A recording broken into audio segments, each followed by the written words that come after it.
Nagmarcha pa Camp Aguinaldo ang isang grupo na nagpoprotesta kontra katiwalian at may paghikayat din sila kay AFP Chief Romeo Browner Jr. na suportahan sila sa kanilang adhikain. Balitang hatid ni James Agustin. Hating gabi nang sama-sama nagmarcha mga miyembro ng United People's Initiative sa Boni Serrano Avenue, patungong EDSA sa Quezon City. Pumesto sila sa Gate 3 ng Camp Aguinaldo. Dala-dala nila ang watawat ng Pilipinas at mga tarpaulin na nagsasaad ng panawagan kontra korupsyon.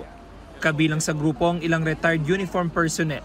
Tayo ay nakikisa sa mga damdamin, hindi lamang yung pagkadismaya, kundi yung matinding galit at puot ng ating mamamayan. Habang yung mga namamasada dyan, nagtsatsaga sa pabarya-barya para may pangkain pang araw-araw sa pamilya.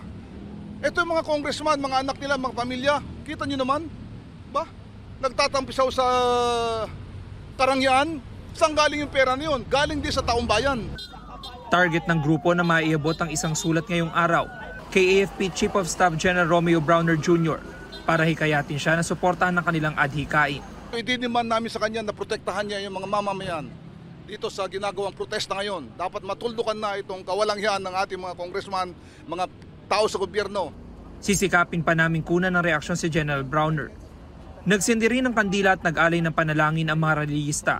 Bago magtungo sa Camp Aguinaldo, 3 araw nagsagawa ng kilos protesta ang grupo sa labas ng batasang pambansa. Iniimbitahan namin ang lahat ng Pilipino nagmamahal sa bayan. Wala nang political color, di bali ng anong partido mo. Basta kung ayaw mo ng korupsyon, gusto mo ng kaayusan at pagbabago, magsama-sama tayo rito manalangin. Ang Quezon City Police District nag-deploy ng mga tauhan sa lugar habang isinasagawang kilos protesta. James Agustin, nagbabalita para sa GMA Integrated News.